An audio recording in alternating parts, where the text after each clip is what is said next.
Hello guys, so just a short video today. Why is it important to try and provide full spectrum lighting for our reptiles or amphibians? Well, if we imagine, so when we go outside and we have the sun shining, which produces our days, and that provides us with energy in order to function, okay? And we get our energy from different sort of wavelengths of the sunlight. So we warm up via infrared, and also some heat comes from other spectrums of light as well. For example, UVB and visible light. If I place my hand just under this halogen, which is on, it's set at a low temperature setting, with it being January. And if we think in nature, the sun is also not as intense as in, say, the peak of summer. So it's not as hot, depending on where you are in the earth. Okay, so northern hemisphere, winter, and some southern hemisphere will be summer. So basically it is important. I can feel that heat gently, very gently, subtle heat hitting my skin, yeah? And that is the infrared rays, infrared A, penetrating slightly through the dermis of my skin, yeah? And we can relate that to reptiles basking. But even they don't just have to sit on the rock and warm themselves up, even just by walking around, hunting, or, if they're diurnal species, if they're crepuscular, like twilight sort of species, like leopard geckos, they still need the full spectrum of light as much as possible, but they utilize it in different ways than, say, a bearded dragon, which is a diurnal species. Okay, leopard geckos, some people may argue, well, they don't need UVB because they hide all day,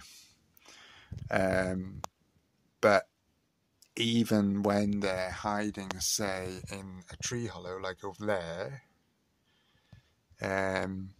because the UVB light is on, although it's weaker because of the time of year, there's still a bit of light going inside that tree hollow. So he's still getting some access to UVB and visible light and slightly infrared as well. And he's quite happy with that. Might be different for a bearded dragon.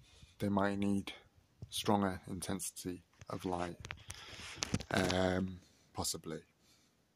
I'm not a bearded dragon expert, so anyway, but yeah, so it is important to try and provide as much full spectrum light as we can. Now you can see now that the UVB and visible LED lights have gone off. Okay, so it's like twilight in here now. The halogen light is still on and will be going off in about, say, 10 minutes or so.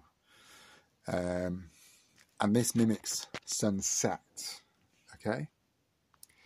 Normally, so as we approach spring, I will reintroduce my main plant grow light back on top of the mesh. So I kind of rejig the settings, the light setup, each month, really, in order to kind of try and match the conditions in the wild. Not everybody does that. Some people have it on, a set time frame throughout the year, just for practical reasons. But I'm quite interested in how the sort of photo period, which is the interval in a 24-hour period of sunlight exposure to living things, plants and insects and mammals and fish and lizards, reptiles, humans, mammals, all that. We see it's gone off now. Yeah, so it's darkness in there now. Okay. I just put my bedroom light on a sec. So, yeah, what was I saying? Yeah, so it's important. I mean, plants, obviously, to have living plants in a terrarium, they need light, because that's how they photosynthesize and grow and etc. Yeah. So, yeah, it's basically what I'm trying to do is mimic the sort of photo period intervals in the day with the lighting.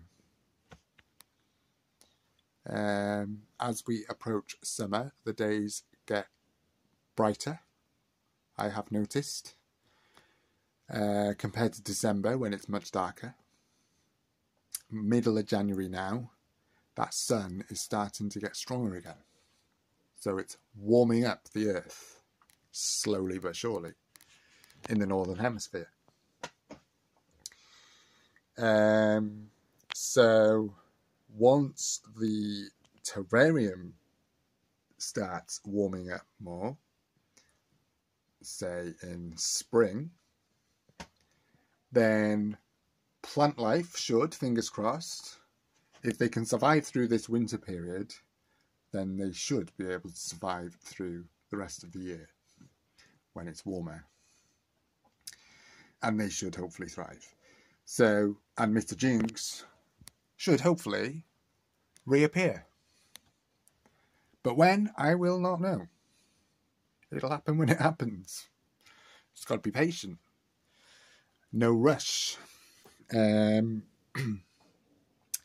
the temperature in there now in this arid zone is roughly, well, it's actually about 18 degrees on the warm side, ambient, in the daytime. That's the highest it's got to in the daytime. And the highest it's got to on the cool side in the daytime is today, I think the highest was 15. And at night time it dropped to 13. Okay. So we're in January, so it is much cooler in there. But as we approach February, I have just changed these now. So this is for the halogen spotlight. This one is for the main plant LED grow light, but that's not in there at the moment, hence why there's no plug in there.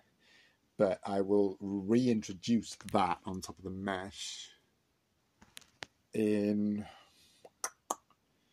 towards the end of February, beginning of March. And then one at the back is for the UVB and Jungle Dawns. So it's getting about 10.5 hours of sunlight in there a day. Okay, guys, I think that is all for now. Yeah. Okay, over and out.